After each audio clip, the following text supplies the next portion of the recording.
నరసరావుపేట నియోజకవర్గంలో 2 ఏళ్ల నమ్మకం సంక్షేమం అభివృద్ది ఇంటింటి ప్రచార కార్యక్రమాన్ని ఎమ్మెల్యే చదలవాడ అరవింద్ బాబు ప్రారంభించారు.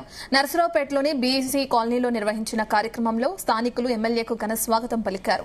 కూటమి ప్రభుత్వం 2 ఏళ్లలో ఎన్నికల హామీలను అమలు చేసి ప్రజలకు అందించిన సంక్షేమ పథకాలే ప్రతి ఇంటికి వెళ్లి అటు వివరిస్తున్నామని చెప్పారు. అన్నదాత సుఖీభవ, తల్లికి వందనం, ఉచిత గ్యాస్ సిలిండర్లు, మహిళలకు ఉచిత బస్సు ప్రయాణం, అన్నా క్యాంటీన్ల వంటి పథకాలపై ప్రజల అభిప్రాయాలను తెలుసుకుంటున్నామని తెలిపారు. ఇక అలాగే నరసరావుపేట అసెంబ్లీ నియోజకవర్గానికి 2 ఏళ్లలో సంక్షేమ పథకాల ద్వారా 571 కోట్ల లబ్ది చేకూరిందని చెప్పారు.